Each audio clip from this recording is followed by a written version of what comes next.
The way we run the organization with the leadership principles, we actually live by them. We had gone to meet the team. The Great India Festival was about to start near Diwali. Look at what's happening on the floor. Get excited by it because sitting in office is not as exciting as being in the fulfillment center. Leading a large, diverse workforce is both exciting and challenging, right?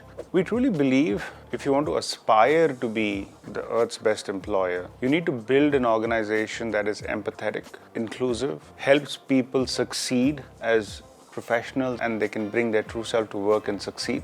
The ability to transform lives and livelihoods is one of the proudest things we do here at Amazon. We've actually helped 5.7 lakh women across the country. Wow. And I think it's stories like these which are most fulfilling. Welcome to another episode of Amazon Unplugged. Our guest today is Abhinav Singh. Abhinav joined in 2012 as an ops manager in our Pathways program, getting hired from our campus recruitment program from ISB. Over the last 12 years, he has led teams across operations, product, software, and sales. He's passionate about building for customers and developing his team.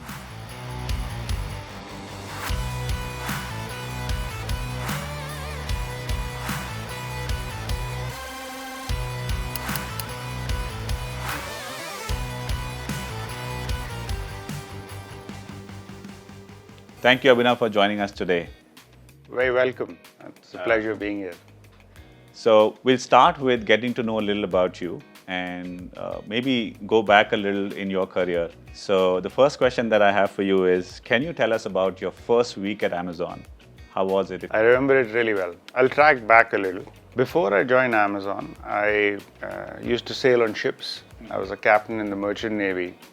Decided to come back to India and do my MBA from the Indian School of Business.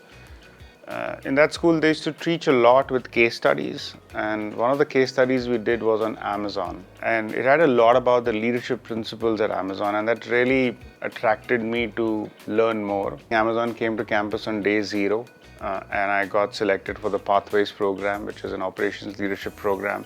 Operations was a good fit given my background, and it was somewhat of like a dream come true to be an MBA, to be able to join Amazon in a program that I was excited about. I joined, and that's when I got to know what Amazon really is, because I joined to be a part of the India launch team, but the launch got pushed out by a year. And they said, we don't have a role for you, but we have this new thing called product management. Do you want to give that a shot? I said, fine. I had no idea what product management was. Before joining Amazon, my exposure to technology was email 4 times a year. That's when they would tell me when to join a ship and how. But here I was, part of product management, drinking through a fire hose, studying on weekends, learning from my peers, learning from my manager.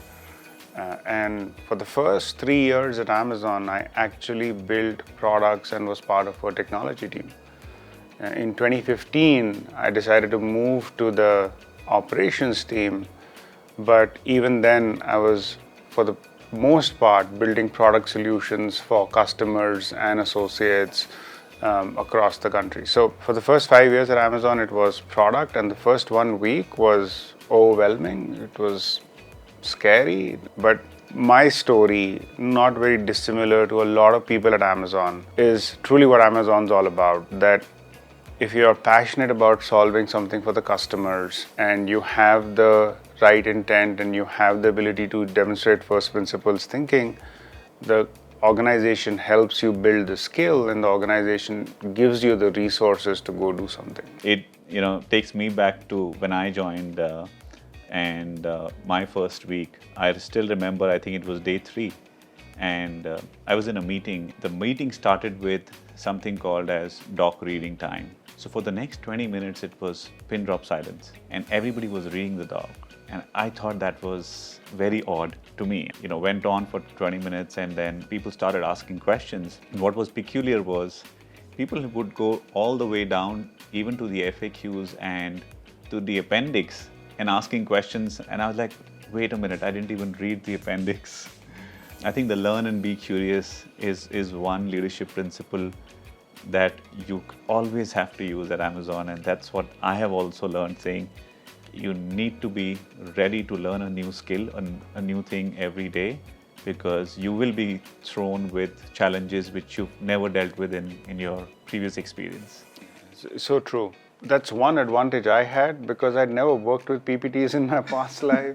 So for me, I just assume that's how meetings run.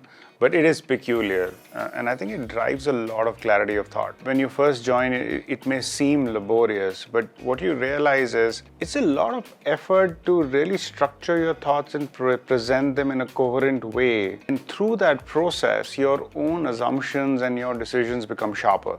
So it's not just the presentation of the document, it's the lead up to it, which actually is the full process. Because the process of writing a good document takes time. There have been so many times in the writing process, I've actually changed my recommendation from what I thought I would say when I was writing the doc, because you get data and data tells you that your initial assumptions may not have been right. So I think it's a very powerful tool. It actually increases the velocity of decisions because everyone's on the same page, you have complete data, you have the ability to move fast, and the chances of them being right is a lot more. You've been here for 12 years. What are some of the learnings as you look back, and what's kept you at Amazon, and any aha moments? Lots of aha moments. I think what I started with, that Amazon is the kind of place where you get the opportunity to invent and invent at scale, so long as what you're doing is working backwards for the customer and inventing on their behalf. The kind of people you work with, they are the sharpest, most driven people I've met in my life. That intellectual stimulation, that learning that you have from your peer group, your own team, that's the second thing. The third thing is the way we run the organization with the leadership principles, and these are not values that we just put up on the wall and look at them once a year. We actually live by them. They are part of our appraisal system, they are part of our promotion documents, they are part of the way we think, our mental models. It just resonates with me. I know you've been critical in helping us by being a bar raiser yourself. A very important responsibility, if I may say, because that's like it protects the culture in the way we hire people and what kind of talent we bring in. And I think it's been amazing how you've been contributing to that. The bar raiser program is again a unique but I think a great concept. The genesis of the program, as you know, is about making sure that the hiring bar for Amazon stays high, so that temporary constraints on the hiring team, whether it's the hiring manager under the pressure of a deadline or any other thing, does not introduce a bias where we lower the bar to get the job done now. We are very specific about it to say that is the person we are hiring better than 50% of the team already or not? And the idea is to keep that bar high. So a bar raiser is typically not part of the team which is doing the hiring. So they have theoretically no skin in the game. And their only role is to make sure that the hiring bar, or the standard, if you will, is not lowered for short-term gain.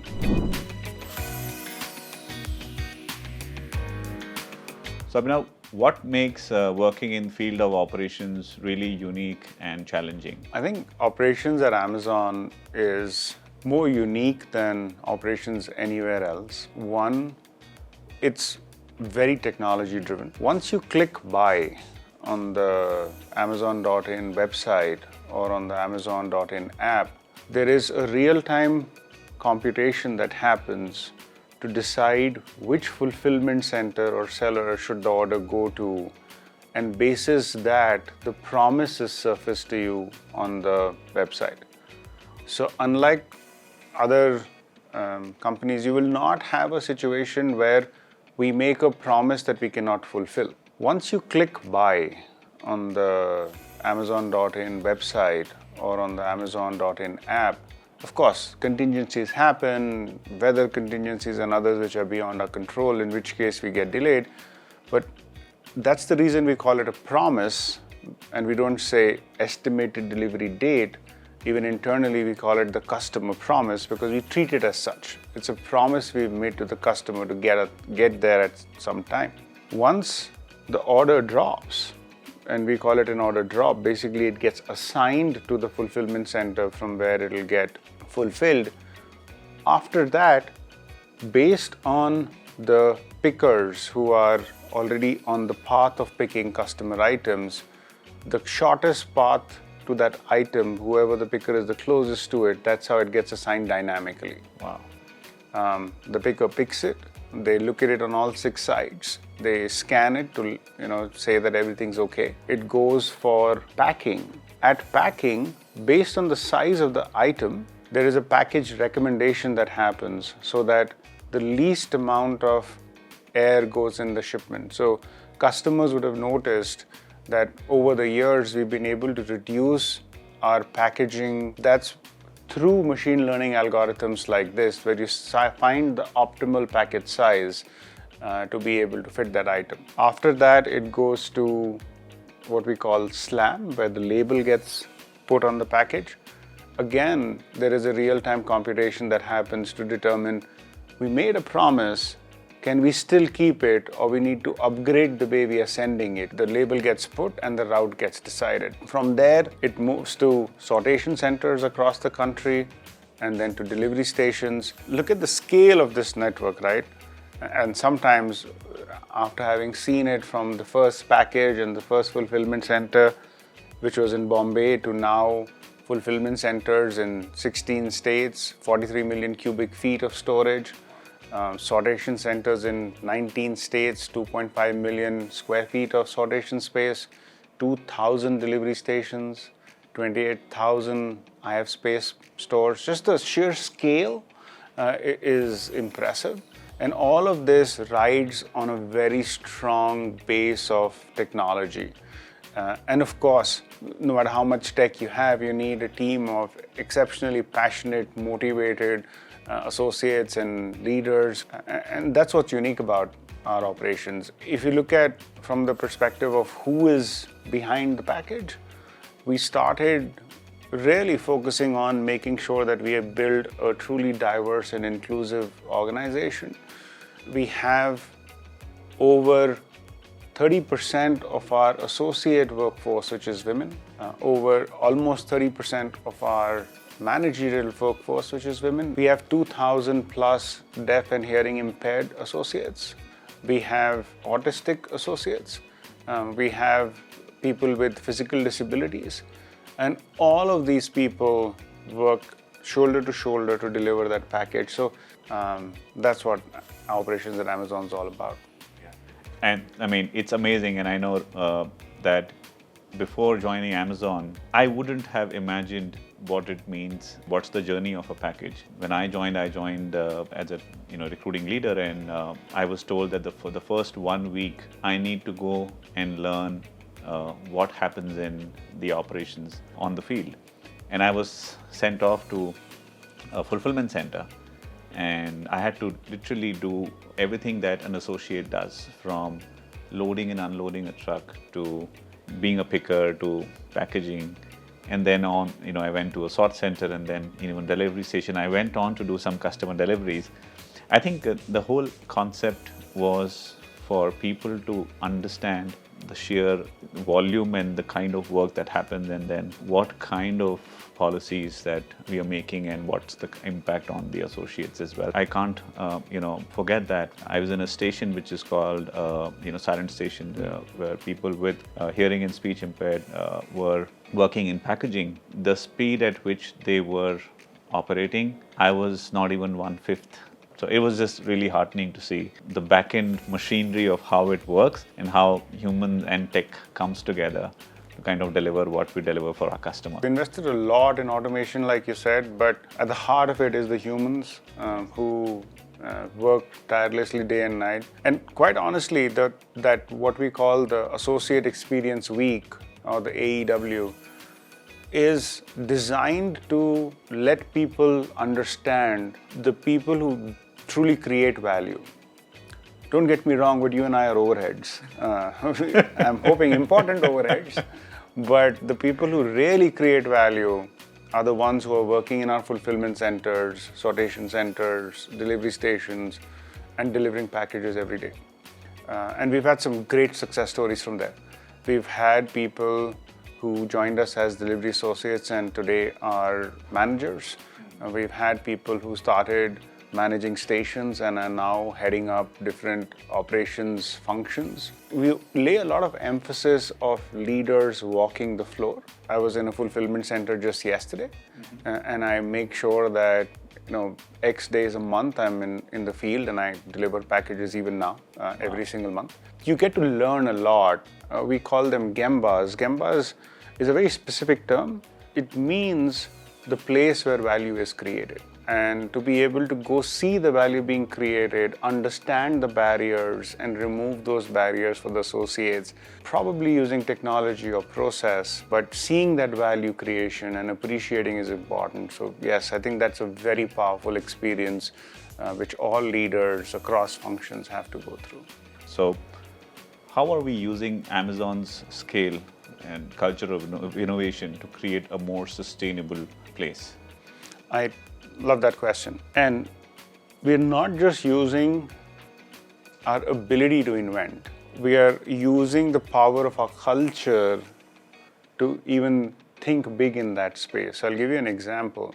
When Jeff came here in 2019, we made a very public commitment that we'll get to 10,000 electric vehicles by 2025. If you think back to 2019, the electric vehicle ecosystem in India was still nascent. There was some strong indications of it developing, but nobody knew the speed at which it will develop.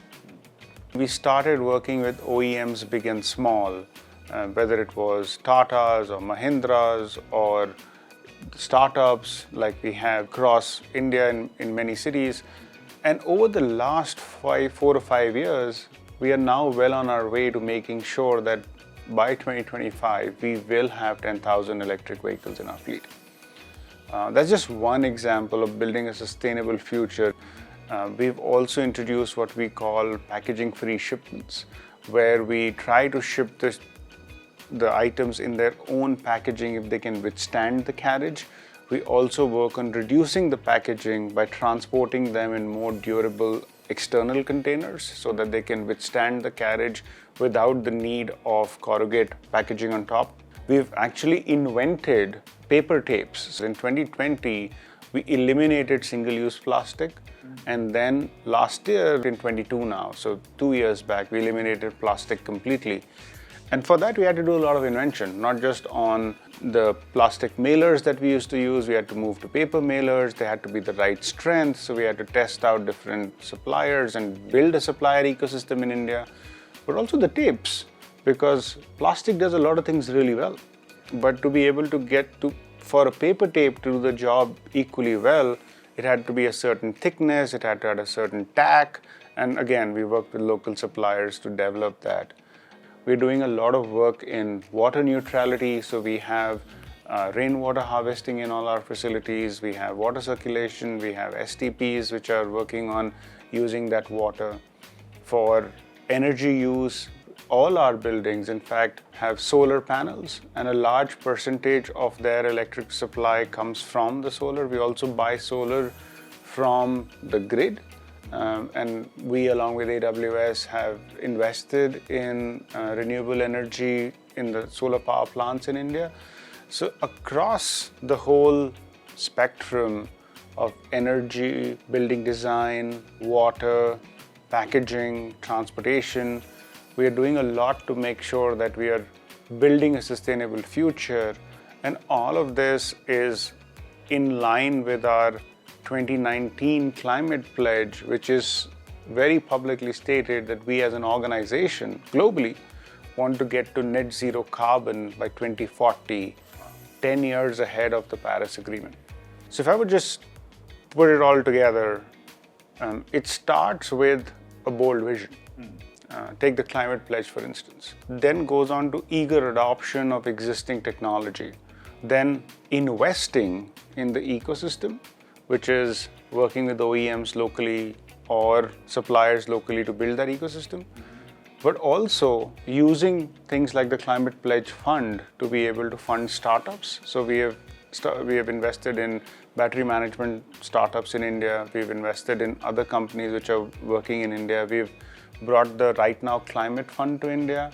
We've invested in water.org. So a lot of investment going into building organizations in India, whether they're private or public-private partnerships. And then finally, as that ecosystem evolves and technologies develop, integrating them within your system and encouraging people to go along with you. So that's what it's all about. It's very inspiring to know all of the work that's happening, and I think it's the entire ecosystem which really matters and adds up. Leading a large, diverse workforce is both exciting and challenging, right? How have you used your thoughtful approach from an inclusion perspective? And if you could share some insights on how have you helped in building a more diverse and inclusive workforce? More than me personally, I'd like to talk to you about how we're thinking about it as a company and how we're thinking about it here in India. If you want to aspire to be the Earth's best employer, you need to build an organization that is empathetic, inclusive, helps people succeed as professionals and they can bring their true self to work and succeed. And there is work-life harmony. And so those are the 4 pillars that I believe we need to work on continuously. Empathy is all about making sure that you're able to truly understand what's happening in people's lives and look beyond just their professional tags or titles. So we're doing a very meaningful program across all our manager cohorts where we are talking to people about the importance of empathetic leadership. From an inclusion perspective, we spoke about building a diverse workforce, but how do you make sure that they are not only hired, but they are engaged, retained, and they actually grow? So there are very focused programs on making those things happen. When it comes to personal success, how do you enable people to really go after their aspirations, find them the right avenues to skill themselves, give them the right opportunities, give them complex problems to solve, and finally, work-life harmony. I think this is one of those things which Jeff defined the best in the world, where he spoke about it's not about balance, where there is a theoretical count of hours that you spend at work or at home, but it's about having the ability to make that choice in the moment what you would like to prioritize. At that point in time, for that day, your house or home needs more attention, you're empowered enough to do that, or for that weekend or for that evening, there's something at work or a customer problem that needs solved, you can go ahead and do that. So I think those are the 4 things that we are solidly focused on building an organization that we'd be proud of tomorrow and look back and say that we truly strive to be the Earth's best employer. We have an IHS partner today who's been working with Amazon India operations, and he would like to share about how has been the impact of Amazon on him as an individual. ನಾನು 7 years associate ಪಾರ್ಟ್ನರ್ಗೆ ಅಮೆಝಾನಲ್ಲಿ ಜೊತೆ work ಮಾಡ್ತಾಯಿದ್ದೀನಿ. ನಂದು net ಜಂಕ್ಷನಿಂದ ಸದಾಶಿವನಲ್ಲಿ store ಇದೆ. ಮುಂಚೆ ಏನು ನನ್ನ ಕೈಲಿ ಏನು ಕೊಡ್ಸೋಕ್ಕಾಗ್ತಿದ್ದಿಲ್ಲೋ ಇವಾಗ ಅವ್ರು ಏನು ಕೇಳಿದ್ರು ನಾನು ಕೊಡಿಸ್ತೀನಿ. ನನ್ನ ಮಗ ಆಗಿರಲಿ, ನಮ್ಮ ವೈಫ್ ಆಗಿರಲಿ, ಆಮೇಲೆ ನಮ್ಮ ಅಮ್ಮ ಆಗಿರಲಿ, ಎಲ್ಲ ಬಿಕಾಸ್ ಆಫ್ ಅಮೆಝಾನಿಂದನೇ. ಮುಂಚೆ ನಾನು ಅಷ್ಟೊಂದೇನು ಅರ್ನ್ ಮಾಡ್ತಾಯಿದ್ದಿಲ್ಲ, but because of associate IHS ಇಂದ ನಾನು ಅರ್ನ್ ಮಾಡ್ತಾ ಇರೋದಕ್ಕೆ ನನಗೆ ತುಂಬ ಹೆಲ್ಪ್ ಆಗಿದೆ. ಬಟ್ ಇನ್ನೊಂದು ವಿಷಯ ಏನಂದರೆ ಇವಾಗ ಇನ್ಶೂರೆನ್ಸು ಮಾಡಿದ್ದಾರೆ, ತುಂಬ ಹೆಲ್ಪ್ ಆಗಿದೆ. ನನಗೆ ಯಾರು ಅಂತ ಅಮೆಝಾನ್ ಕುಮಾರ್ ಅಂತಲೇ ಹೆಸರಿಗೆ ಬಿಟ್ಟಿದ್ದಾರೆ ನಮಗೆ. Wow, I think it's stories like these which are most fulfilling. You know, of all the things we've done in India, I think the ability to transform lives and livelihoods and truly make a difference in the lives of the people who work with us, and not just their lives, the lives of their families, is the most fulfilling reward of being associated with Amazon over the last 10 years, 12 years. Yeah. And I also know that, IHS as a program was in India first. Yes. And something that's now scaling up globally. Absolutely. I think the program was designed in a way to say that how do we help the small Kirana stores which are across the country, and at the same time build a delivery model which would help us scale in India. And we worked with kirana stores, understood from them what lean times are for them and how is it that we could help them augment their income, and then understood from them what kind of technology support would help, did a lot of user study, and then built technology to be able to give them packages seamlessly for them to then deliver it. The customer communication happens seamlessly, and it's all integrated through our in-house tech. So Abhinav, for our next segment, we have a mini game for you, and it's called Does It Ring a Bell? So we're going to show you a couple of pictures, and we'd want to know if that rings a bell and what do you recall of that. You're trying to test if I'm still sharp enough. Okay. Yeah. Let's start with the first picture. This is actually from last year, not very far back. This is one of the things I was talking to you about, Gemba. So this is Manish, who's the country leader for India. Him and I in one of our fulfillment centers in Bangalore. And we had gone in to meet the team just around the time that the Great India Festival was about to start near Diwali. Look at what's happening on the floor. Get excited by it, because sitting in office is not as exciting as being in the fulfillment center. So yeah, Absolutely. This is one day. Wonderful. Let's look at the next one. Yeah, this is one of those really proud moments for the team when we launched our 2 aircraft in January of last year. So, we have 2 737-800 aircraft which are flying across the country every single day to make sure that our prime customers and customers who would like fast deliveries get them reliably.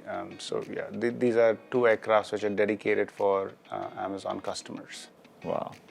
And the next one. This picture is from last year. So we've worked with the government over the last 10 years extensively, whether it is the Indian Postal Service or the Indian Railways and now the waterways, where we invent ways with them to be able to serve customers all across the country reliably and fast. For example, with the Indian Railways, we were the first company to partner with them in 2019, and today we reach a lot of destinations with 1-day speed powered by railways. Wow. And we've done a pilot run with the Waterways Authority. And then the last one. This is one of my favorite photographs. This is from 2018, actually. This is a community center that we helped build close to one of our sortation centers in Hyderabad. Mm-hmm.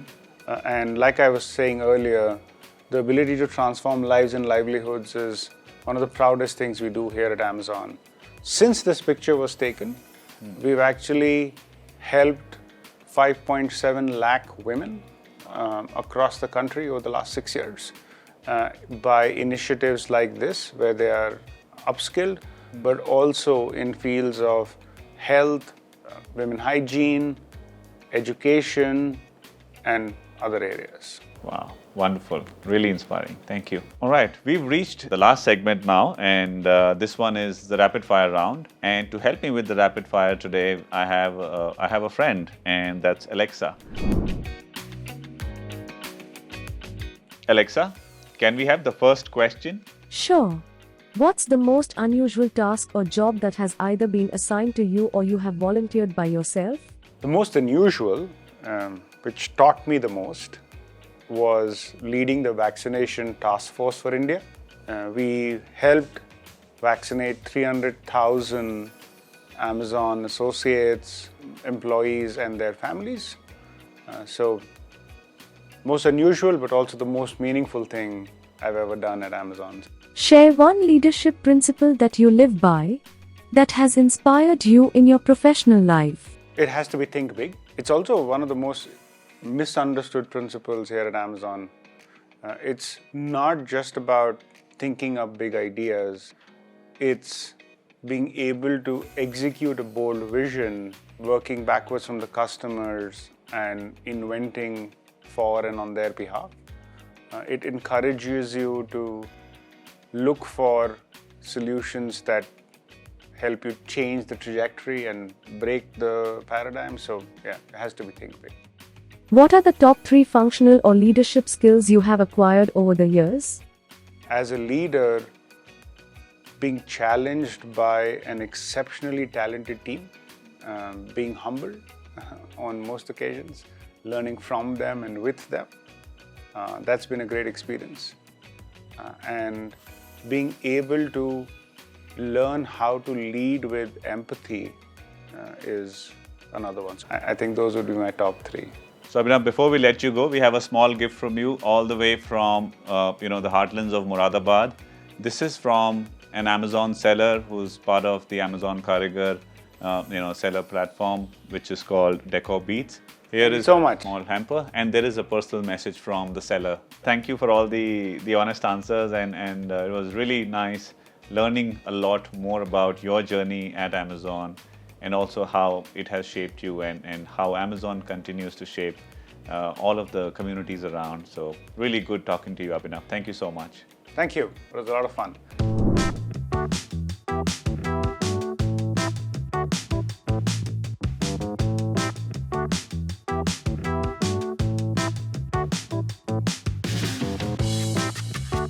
Memory of Abhinav is one of my first interactions with Abhinav, and the line still stuck with me where he said, "Be firm on your vision but fuzzy on the details and start the execution."